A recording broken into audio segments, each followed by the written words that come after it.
When a book sits on the New York Times bestseller list for 19 weeks and sells millions of copies, the hype is massive. Ruth Ware's The Woman in Cabin 10 was a global craze because it gave us a modern twist on those classic locked room mysteries we all love. It felt like a high-end psychological Agatha Christie thriller for today's world.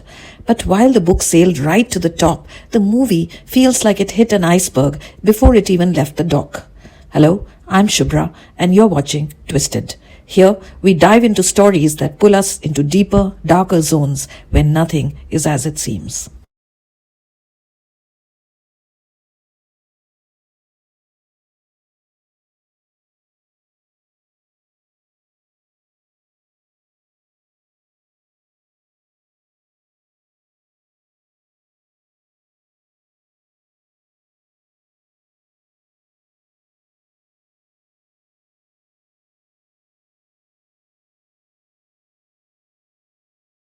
The story of The Woman in Cabin 10 follows Laura Blacklock, a journalist who's really good at what she does.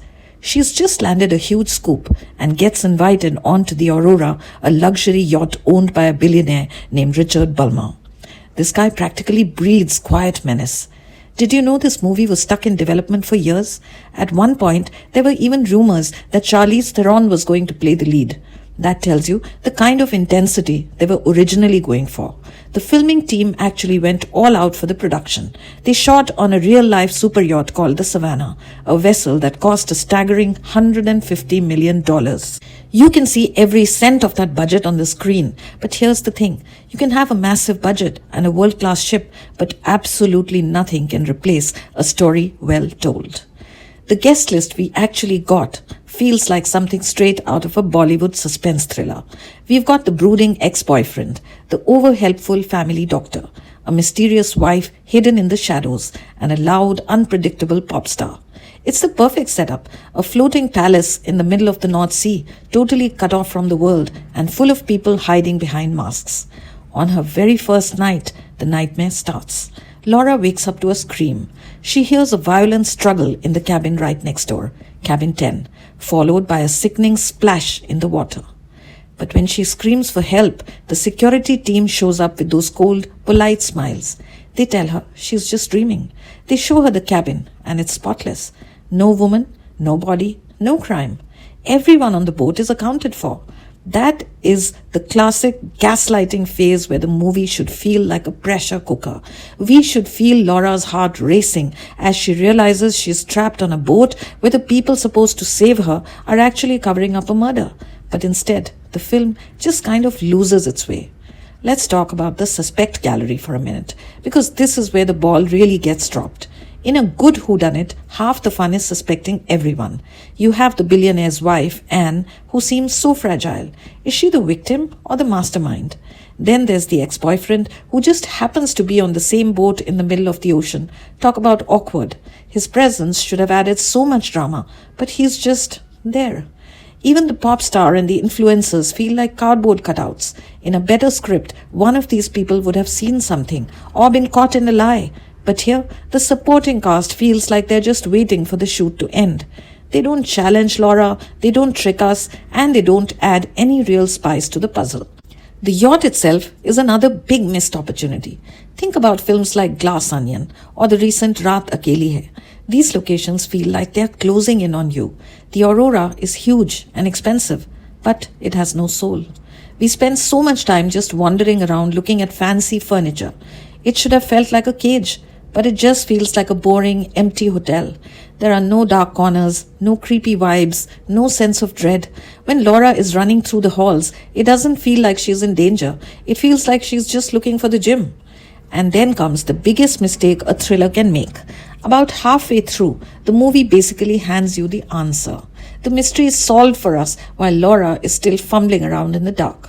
Once we know more than the hero, the tension just evaporates. You're not guessing anymore, you're just checking your watch. The scenes that should be terrifying are over in a heartbeat. It's like a pressure cooker that keeps letting the steam out before the food is even cooked. By the time we get to the end, the big reveals are just shouted at us in a hurry, and everything gets wrapped up in a way that feels way too easy. Let's look at the logic gap here. If you're a billionaire trying to hide a massive crime, why on earth would you invite a top-tier investigative journalist onto your boat? It's like a criminal inviting a detective to their birthday party and being shocked when they start looking for clues. The film tries to explain it, but it never really makes sense. And as much as I like Keira Knightley, the script just leaves her stranded. She spends most of the movie looking more confused than actually terrified. There's no grit, no shadows, no real sense of, oh no, what's going to happen now? The movie can't decide if it wants to be a smart psychological drama or a gritty thriller, and because it tries to be both, it fails at both. If you've read the book, you'll feel this even more. The novel works because you're trapped inside Laura's head. You feel her panic, her anxiety, and that horrible feeling that she might be losing her mind. The tension comes from that battle. Is she crazy, or is there really a killer? The movie throws all that away and just sticks to the basic plot. Without that psychological depth, the whole thing feels mechanical, like a clock with no gears. It just doesn't have the guts to make the audience feel truly uncomfortable. So, let's be real. This isn't the worst movie you'll see, but it's definitely one of the most frustrating. It had a great cast, a beautiful setting, and a best-selling story, but it just didn't have that edge. If you want a real nobody believes me thrill, go back to The Master and watch Hitchcock's Rear Window. If you want to see a confined space turned into a nightmare, watch Flight Plan. And if you want to see how suspects should actually behave, just rewatch Knives Out. Compared to these, The Woman in Cabin 10 is just a missed opportunity drifting quietly away. If you've seen it, tell me, did that big reveal ruin the fun for you too? Let's chat in the comments.